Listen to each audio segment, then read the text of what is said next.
আচ্ছা, ধরুন আপনার এক প্রিয় বন্ধু, সে আপনার সাথে বেশ কিছু সময় কাটালো, আপনার সাথে বিভিন্ন গল্প করলো, কিন্তু আপনি পরে এসে জানতে পারলেন সে বেশ কয়েক ঘন্টা আগেই এই পৃথিবী থেকে চলে গিয়েছে। তখন আপনার অবস্থাটা কীরকম হবে?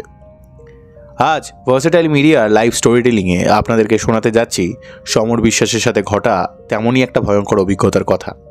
আশা করি পুরো গল্পটি আপনারা শুনবেন এবং আমাদের সাথে থাকবেন। আমাদের দৈনন্দিন জীবনে এরকম অনেক ঘটনা ঘটে যার ব্যাখ্যা আমরা দিতে পারি না। এরকম কিছু ঘটনা ঘটে যার হিসেব মেলে এবং কিছু ঘটনা ঘটে যার হিসেব মেলে না। আর সেই হিসেব না মেলা ঘটনাগুলোকেই আমরা ভ্রমের আখ্যা দিই। ভার্সেটাইল মিডিয়ার আজকের প্রেজেন্টেশন ভ্রম, তাই আপনি কুর্সি কি পেটি বাঁধ লিজিয়ে আর হেডফোনটা কানে দিয়ে লেপটাকে গায়ে ভালো করে টেনে শুনতে থাকুন আমাদের আজকের গল্প ভ্রম।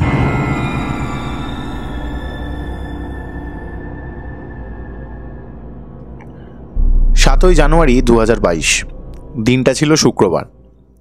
বেশিরভাগ দিনই আমার অফিস থেকে বাড়ি ফিরতে ওই 9:30 থেকে 10টা বাজে, কিন্তু সেই দিন জোনাল হেডের মিটিং থাকায় অফিস থেকে বেরোতেই রাত 9টা বেজে গেল। হাওড়া স্টেশনে যখন এসে পৌঁছালাম বুঝতে পারলাম আজকে কপালে ওই লাস্ট ট্রেনটাই রয়েছে। তো লাস্ট ট্রেন ধরে আমার গন্তব্যের স্টেশনে যখন এসে পৌঁছালাম তখন রাত 12:15। শীতের রাত, ভালোই কুয়াশা ছড়িয়েছে চারিদিকে। আমি কি করি, প্রতিদিন ট্রেন থেকে নেমে স্টেশনের শেষ প্রান্ত দিয়ে লাইন টপকে কাঁচা রাস্তা ধরে 10 মিনিট হেঁটে আমার বাড়ি পৌঁছে যাই। তো সেই দিন এমনিতেই লেট হয়ে গেছে, তাই তড়িঘড়ি করে স্টেশন থেকে লাইনটা ক্রস করতে যাব, হঠাৎ পিছন থেকে খুব চেনা কণ্ঠে আমায় কেউ ডাকলো। ঘুরে দেখলাম ওই আমার থেকে 15 থেকে 20 হাত দূরে হালকা কুয়াশার মধ্যে ছিপছিপে চেয়ার আর একজন দাঁড়িয়ে আছে।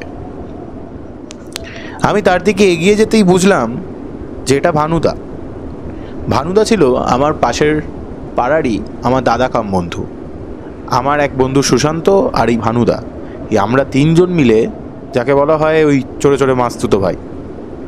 ছুটির দিনে একসাথে ঘুরতে যাওয়া, চা খাওয়া, গল্প গুজব, মাঝে মাঝে মাঠে গিয়ে বাচ্চাদের হাত থেকে ব্যাট কেড়ে খেলতে শুরু করে দেওয়া, এটা আমাদের অভ্যাসে ছিল।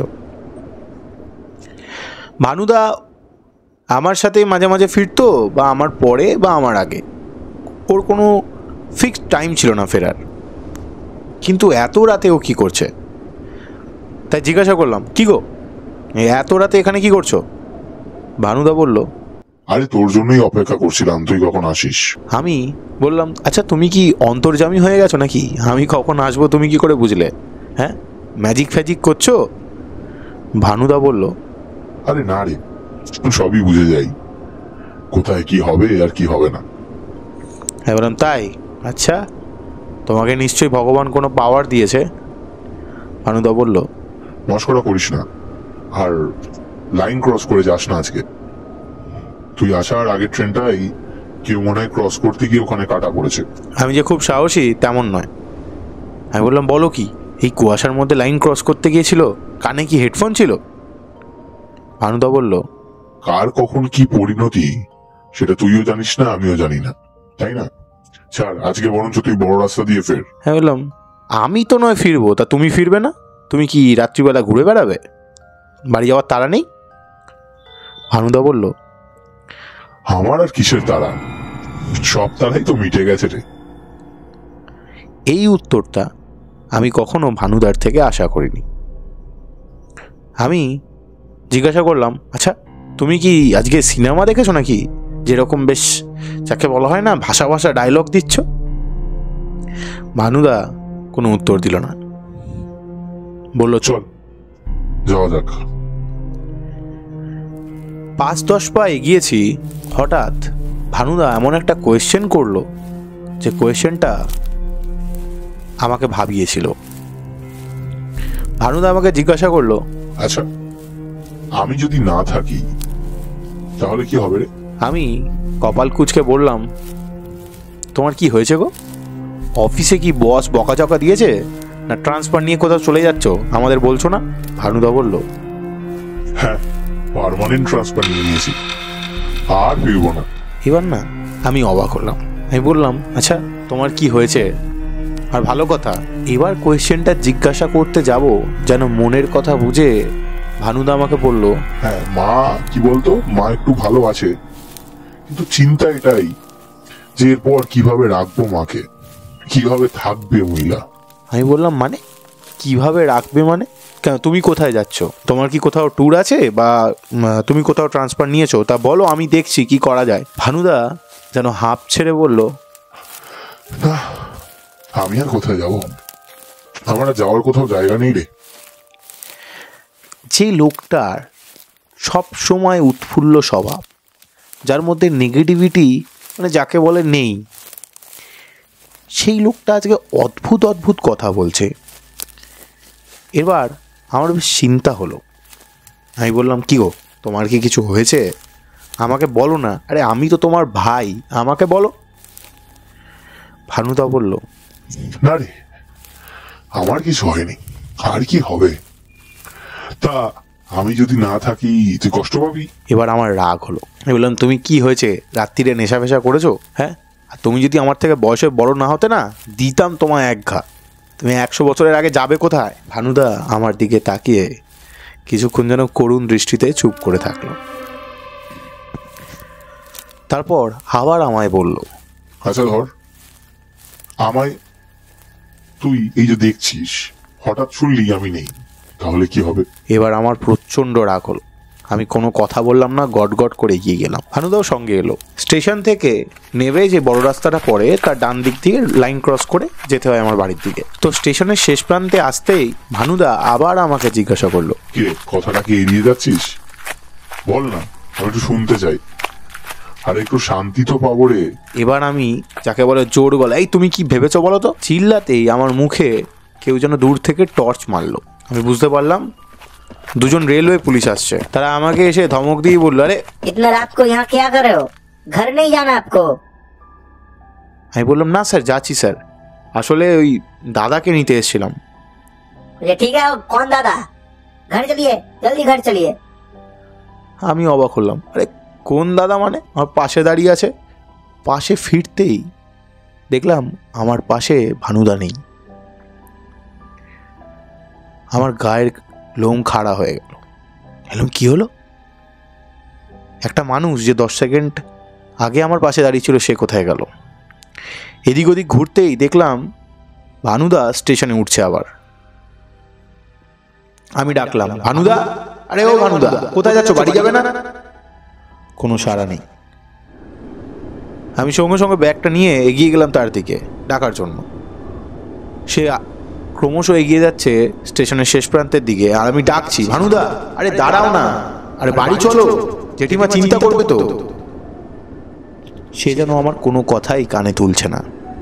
এরপর হঠাৎ ম্যাজিকের মতন যেন কুয়াশায় তার গোটা শরীর, তার গোটা অবয়ব যেন বিলীন হয়ে গেল। আর আমি যাকে বলা হয় ভ্রান্ত পথিকের মতন গোটা স্টেশন তাকে পাগলের মতন খুঁজছি, কিন্তু না, কেউ কোথাও নেই। ওভারব্রিজ দিয়ে 2 নম্বর প্ল্যাটফর্মে গেলাম, সেখানেও নেই। এবার আমি অবাক হলাম, কি হলো? মানুষটা কি আমার সাথে মশকরা করছে? কোথায় লুকিয়ে পড়লো বলুন তো? আমার রাগ হলো। আমি আবার বড় রাস্তায় উঠে জোরে একটু চিল্লিয়েই বললাম, আচ্ছা ঠিক আছে, আমাকে ভয় দেখাচ্ছ তো? দেখা করো তুমি পরের দিন, তারপর তোমায় বোঝাবো ঠেলা। বলে আমি আমার বাড়ি চলে এলাম। এসে অবশ্য ফোন করেছিলাম, কিন্তু ফোনটা রিং হলো না। বাড়িতে এসে ফ্রেশ হয়ে খাবার দাবার খেয়ে শুতেই আমার ঘুম চলে এলো। ঘুমোচ্ছি। তারপর আমি একটা ভয়ঙ্কর স্বপ্ন দেখেছিলাম সেই রাতে, যেটা ভাবলে আজও আমার গা শিউরে ওঠে। আমি দেখছি আমি স্টেশনের সেই জায়গাটায় দাঁড়িয়ে আছি এবং আমার সামনে ভানুদা লাইন দিয়ে হেঁটে যাচ্ছে, আর দূর থেকে ট্রেনের শব্দ আমার কানে ভেসে আসছে। আমি ভানুদাকে বলছি, ভানুদা, আরে কোথায় যাচ্ছ? ট্রেন আসছে তো, প্ল্যাটফর্মে ওঠো। সে আমার কোনো কথার তোয়াক্কাই দিচ্ছে না, সে ক্রমশ লাইন ধরে এগিয়ে যাচ্ছে। আমি আবার বলছি, ভানুদা, আরে ও ভানুদা দাঁড়াও, তুমি যেও না, ওদিকে ট্রেন আসছে। না, কোনো উত্তর নেই। সে যেন এক নিথর প্রাণীর মতন ওই ট্রেনের দিকে এগিয়ে যাচ্ছে। দূর থেকে ট্রেনের আলো এবার জোরালো হচ্ছে, বুঝতে পারছি ট্রেন তার কাছাকাছি আসছে। আমি আবার চিল্লাচ্ছি, ভানুদা যেও না, যেও না, ট্রেনটা আসছে। মিনিট দুয়ের মধ্যে সব কিছু তছনছ হয়ে গেল, গোটা স্টেশন, ইভেন আমার গায়ের মধ্যে রক্ত ছিটে এলো, আমার ঘুম তৎক্ষণাৎ ভেঙে গেল। আমি উঠেই আমার বিছানার পাশে থাকা গ্লাস থেকে জল খেলাম। আমি রীতিমতো হাঁপাচ্ছিলাম। ফোনে সময়টা দেখতে যাব, ফোনটা অন করতেই দেখলাম সুশান্তর 8টা মিস কল। এত রাতে সুশান্ত কেন ফোন করেছে? ওকে রিং ব্যাক করতেই ও ফোনটা ধরে যেন কাঁদো কাঁদো কণ্ঠে বলল, ভাই তুই স্টেশনে আয়, তুই জলদি স্টেশনে আয়। আমি বললাম কি হয়েছে? ফোনটা কেটে গেল। আমি জলদি গায়ে সোয়েটার চাপিয়ে টর্চ নিয়ে স্টেশনের দিকে রওনা দিলাম। স্টেশনে আসতেই দেখলাম বেশ ভিড় হয়েছে। 2-3 জন লোক রেল অফিসের সামনে দাঁড়িয়ে আছে, সুশান্তও তার মধ্যে আছে। সুশান্তর কাছে যেতেই কি হয়েছে জিজ্ঞাসা করতেই সুশান্ত আমাকে আঙ্গুল দিয়ে দেখিয়ে দিল একটা দিকে। সেই দিকে তাকাতেই আমি দেখলাম একটা প্লাস্টিকে র্যাপ করা ডেড বডি শোয়ানো আছে। আমি সুশান্তকে জিজ্ঞাসা করলাম, কি হয়েছে বল, কি হয়েছে? তুই এরকমভাবে রাত্রিবেলা ফোন করছিস কেন? কি হয়েছে, কার?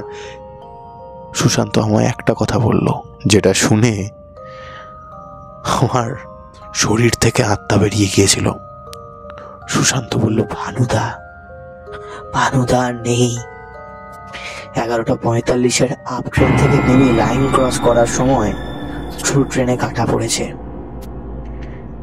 আমার গোটা গায়ের লোম খাড়া হয়ে গিয়েছিল। আমার পায়ের নিচের মাটি তখন নেই। আমি ধপাস করে বসলাম মাটির উপরে। গলা শুকিয়ে আসছিল আর চোখের সামনে ভেসে আসছিল আমার সাথে ঘটা এখনো অবধি সব কিছু। স্বপ্ন, ট্রেন থেকে নেমে ভানুদার সাথে আসা ভানুদার কথাগুলো আমার কানে যেন বাজছিল। আমি সহ্য করতে পারছিলাম না, আর আমি কাউকে বলতেও পারছিলাম না কি হয়েছে আমার সাথে আজ। তারপর যে কিভাবে সব কিছু করেছিলাম মনে নেই। ভানুদার কাজ মেটার পর বাড়ির লোককে যখন এই ঘটনার কথা বলি, তাদের গায়ের লোম রীতিমতো খাড়া আমার মতো।